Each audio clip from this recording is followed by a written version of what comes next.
بسم اللہ الرحمن الرحیم۔ السلام علیکم ورحمۃ اللہ وبرکاتہ۔ شیخ عثمان دن فودیو نے صرف درود شریف کے ذریعے اللہ تعالیٰ سے قرب کیسے حاصل کیا؟ یہ شیخ عثمان دن فودیو رحمۃ اللہ علیہ کون تھے؟ شیخ عثمان دن فودیو رحمۃ اللہ علیہ یہ مغربی افریقہ کے ایک عظیم عالم دین اور روحانی رہنما تھے۔ وہ صرف 10 سال کی عمر سے پہلے ہی اللہ تعالیٰ کے ولی بن چکے تھے۔ اتنی کم عمر میں وہ کیسے؟ وہ صرف علم حاصل کرنے پر اکتفا نہیں کرتے تھے، بلکہ وہ روزانہ ہزاروں مرتبہ نبی کریم صلی اللہ علیہ وآلہ وسلم پر درود بھیجتے تھے۔ ان کے والد نے ان سے کہا تھا کہ قرآن مجید کے ساتھ ساتھ روزانہ کم از کم 12,000 مرتبہ درود شریف پڑھو۔ نبی کریم صلی اللہ علیہ وآلہ وسلم سے ان کی شدید محبت اور مسلسل درود شریف کی برکت سے انہیں خوابوں میں اور بیداری میں نبی کریم صلی اللہ علیہ وآلہ وسلم کی زیارت کی سعادت حاصل ہوئی۔ وہ عشق اور روحانی قرب کی شدت سے روتے تھے۔ ایک دن نبی کریم صلی اللہ علیہ وآلہ وسلم نے ان سے براہ راست فرمایا، میں تمہارا رہنما ہوں دین کے راستے میں، تم کبھی گمراہ نہ ہوگے۔ سبحان اللہ، جیسے مرشد کہہ دے میں ہمیشہ تمہارے ساتھ ہوں۔ ان کے ساتھ یہی ہوا۔ انہیں اللہ تعالیٰ کی معرفت حاصل ہوئی، نہ صرف پڑھ کر یا سن کر، بلکہ دل سے محسوس کر کے، دیکھ کر اور جاگ کر۔ یہ معرفت انہوں نے 3 درجوں میں سیکھی، یہ جان کر کہ ہر کام کے پیچھے اللہ تعالیٰ کا فعل ہے، جیسے بارش، پیدائش، موت، دن، رات۔ اللہ تعالیٰ کے اسماء شریف اور صفات کو سمجھ کر، جیسے کہ وہ رحمان ہے، حکیم ہے، عادل ہے۔ اللہ تعالیٰ کی ذات پاک کو ایسے محسوس کرنا کہ مخلوق کی طرف دیکھنے کی بھی حاجت نہ رہے، صرف خالص تعلق۔ جب وہ 36 سال کے ہوئے، یعنی کہ 36 ایئرز کے ہوئے، تو ان پر ایک حیرت انگیز روحانی حال طاری ہوا۔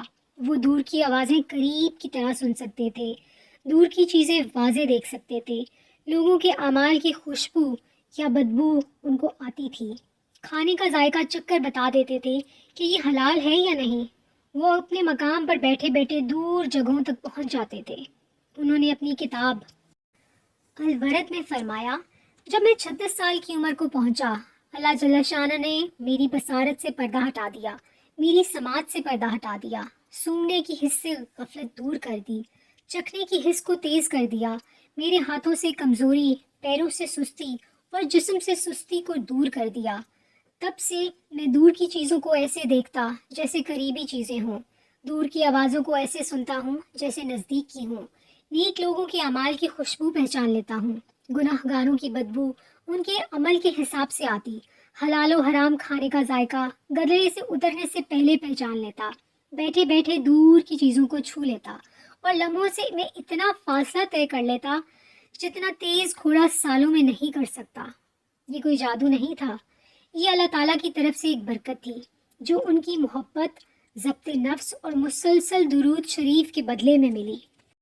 نبی کریم صلی اللہ علیہ وآلہ وسلم ان کے براہ راست مرشد بن گئے، صرف خوابوں میں نہیں، بیداری میں بھی۔ سبحان اللہ۔ انہیں سیدنا غوث الاعظم شیخ عبد القادر جیلانی رحمۃ اللہ علیہ کی روحانی مدد بھی حاصل رہی، جو اللہ کے سب سے عظیم اولیاء اکرام میں شمار ہوتے ہیں۔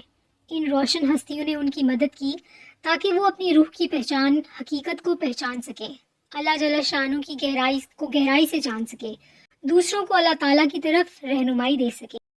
ان کے بیٹے نے کہا کہ وہ اللہ تعالیٰ کی انتہائی قرب کے مقام تک پہنچے۔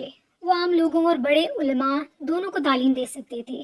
آج بھی ان کا نام دنیا بھر کے مسلمانوں میں عزت و محبت سے لیا جاتا ہے، کیونکہ انہوں نے اللہ تعالیٰ سے گہرا تعلق صرف درود پاک کے ذریعے حاصل کیا تھا۔ لہٰذا درود شریف کی طاقت کو کبھی معمولی نہ سمجھیں۔ انہوں نے محبت کی، روئے، دعا کی، یاد کیا اور مسلسل درود شریف ورد کیا، تو اللہ تعالیٰ نے اپنی طرف کے تمام دروازے ان پر کھول دیے۔ اللہ تعالیٰ نے قرآن پاک میں فرمایا ہے، ہم انہیں اپنی نشانیاں آفاق میں بھی دکھائیں گے اور خود ان کے اندر بھی، یہاں تک کہ ان پر ظاہر ہو جائے گا کہ یقیناً یہی حق ہے۔ سبحان اللہ۔ اگر آپ واقعی اللہ تعالیٰ کو جاننا چاہتے ہیں تو اس کے محبوب صلی اللہ علیہ وآلہ وسلم سے عشق کریں، درود شریف بھیجیں بار بار، اور دیکھیں کہ غیب کے دروازے آپ پر کیسے کھلتے ہیں۔ درود پاک ورد کرتے اور کرواتے جائیں، لکھتے اور لکھواتے جائیں، 1 کروڑ کی نیت کرتے اور کرواتے جائیں، اور دعا میں پوری امت کو یاد رکھیے۔ اجازت دیجیے، اللہ حافظ.